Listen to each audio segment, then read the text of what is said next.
नमस्कार दोस्तों, मैं अंकित स्वागत करता हूं आप सभी का आपके अपने चैनल टारगेट टीचर में। आज के इस वीडियो में डीएलएड चतुर्थ सेमेस्टर में फरवरी माह में जो एग्ज़ाम हुए हैं उसमें गणित के सॉल्यूशन को देखेंगे।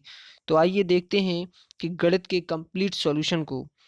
तो चलिए दोस्तों, बहुविकल्पीय प्रश्न की हम बात कर रहे हैं। सबसे पहले वस्तुनिष्ठ प्रश्न या विकल्प जो होते हैं हमारे, उनकी चर्चा करते हैं। तो देखिएगा, पहला प्रश्न था, यहाँ पर हमारा पहला प्रश्न था कि संख्या 1809025 के वर्गमूल में अंकों की संख्या है। यानी हमसे इसके वर्गमूल में अंकों की संख्या पूछी गई है। तो सबसे पहले तो हमें इसका वर्गमूल निकालना आना चाहिए था। तो सबसे पहले हमने इसके भाग विधि से वर्गमूल निकाला, क्योंकि अगर हम गुणनखंड विधि से इसके वर्गमूल निकालते तो काफ़ी लेंदी होता, काफ़ी बड़ा सवाल बन जाता। तो हम इसके भाग विधि से क्या निकालेंगे, चूंकि संख्या बड़ी है तो हम भाग विधि से हमें करना सही रहेगा। और आपको पता होगा कि जब हम भाग विधि से इसको करते हैं तो भाग विधि से करने पर हमें दो दो के जोड़ा बनाने पड़ते हैं। तो यहाँ हम इसमें दो का जोड़ा बनाएंगे, फिर यहाँ दो का जोड़ा बनाएंगे। इस प्रकार से दो के जोड़े बनाएंगे जी। 25 एक जोड़ा हो गया, 90 एक जोड़ा हो गया और 80 तीन जोड़ा हो गया। और अंत में एक बच रहा है तो इसका केवल एक का जोड़ा बनेगा। तो यहाँ से आप कॉमन सेंस भी लगा सकते थे, क्योंकि यहाँ पर जोड़े कितने बन रहे हैं।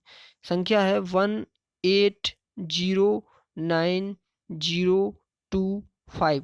तो 25 का एक जोड़ा बना, 90 का एक जोड़ा बना, 80 का एक जोड़ा बना और एक शेष बचा तो इसका ये सिंगल जोड़ा बना। तो कुल 4 जोड़े बने। तो वर्गमूल में अंकों की संख्या भी 4 होगी। ये तो कॉमन सेंस था। किंतु इसको अगर हल करने की बात की जाए तो हल करने का जो तरीका है वो भाग विधि से करना सरल होगा गुणनखंड की अपेक्षा। तो यहाँ भाग विधि से पूरा आपको दिखाया गया है। तो आप देख सकते हैं दोस्तों, वो वीडियो को आप पॉज करके देख सकते हैं और प्रीवियस करके भी देख सकते हैं। तो इसको आप देख लीजिएगा। आगे बढ़ते हैं दोस्तों। प्रश्न नंबर जो दूसरा था उसमें कहा गया था प्रोबेबिलिटी यानी प्रायिकता से। ये क्वेश्चन था, कहा गया था कि यदि दो सिक्कों को एक साथ उछाला जाता है तो दोनों सिक्कों में पट के ऊपर पड़ने की संभावना क्या होगी। संभावना जहां कहा जाता है वहां प्रायिकता निकाली जाती है।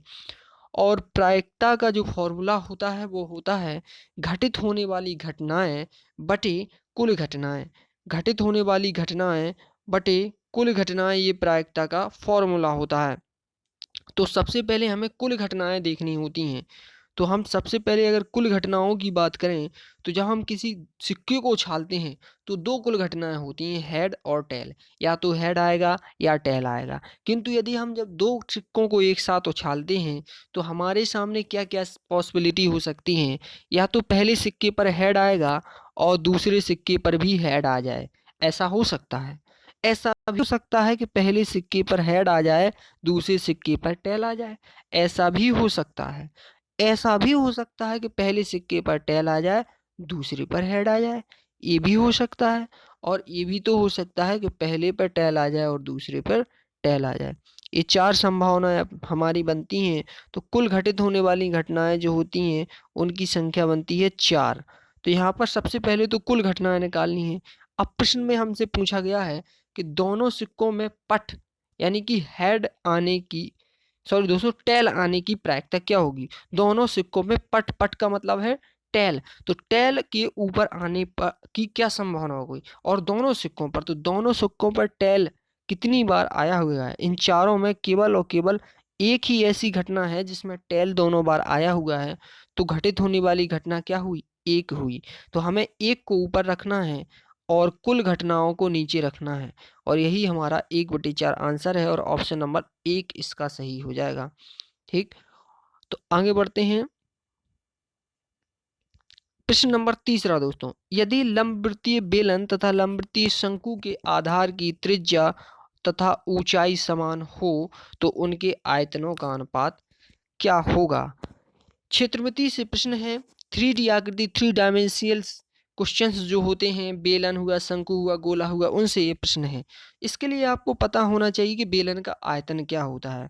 तो आपको बता दें कि बेलन का आयतन जो होता है वो होता है पाई आर स्क्वायर एच, जहाँ पर एच बेलन की ऊंचाई है और आर बेलन की त्रिज्या है और पाई का मान 22/7 या 3.14 रखा जाता है। और शंकु के आयतन की जब हम बात करें तो शंकु का आयतन आपको बता दें कि होता है 1/3 पाई आर स्क्वायर एच, जहां पर एच शंकु की ऊंचाई और आर शंकु की त्रिज्या है और पाई का मान 22/7 या 3.14 ये रखा जाता है।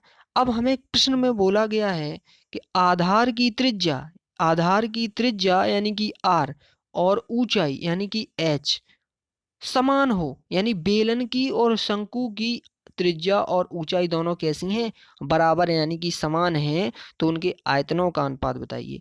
तो हमने दोनों का आयतन लिख लिया सबसे पहले। कैसे? हमने ये लिखा ऊपर बेलन का आयतन, चूंकि हमें अनुपात निकालना है और अनुपात का मतलब होता है बटे, तो ऊपर हमने बेलन का आयतन लिखा और नीचे शंकु का आयतन लिखा। और अब क्या करेंगे, ये हो गया बेलन का आयतन और ये हो गया शंकु का आयतन। चूंकि अनुपात पूछा है इसलिए बीच में हमने बटे लगा दिया। और इतना करने के बाद हमको ये भी कहा गया है कि त्रिज्या समान है, ऊंचाई समान है। तो दोनों सी कंडीशन में ऊंचाई और त्रिज्या समान है, तो एच से एच काट दो और आर स्क्वायर से आर स्क्वायर काट दो और पाई पाई से कट जाएगा, तो बचा क्या, 1/1/3, यानी एक वन ऊपर की पूरी संख्या ये कट गई है, यानी ये वाला पूरा कट चुका है आपका और ये वाला कट चुका है। तो ऊपर क्या बचा, एक, और नीचे क्या बचा, 1/3। अब ये 3 ऊपर चला जाएगा तो क्या आ जाएगा, 3/1। और 3/1 का क्या मतलब होता है, 3। 3/1 का क्या मतलब होता है, केवल किसी भी संख्या के बटे में 1 लिखा हो तो उसका कोई मतलब नहीं होता है, तो आंसर क्या हो जाएगा, 3 हो जाएगा। तो दोस्तों इसका आंसर हो जाएगा आपका 3, विकल्प नंबर दूसरा सही होगा। चलिए आगे बढ़ते हैं।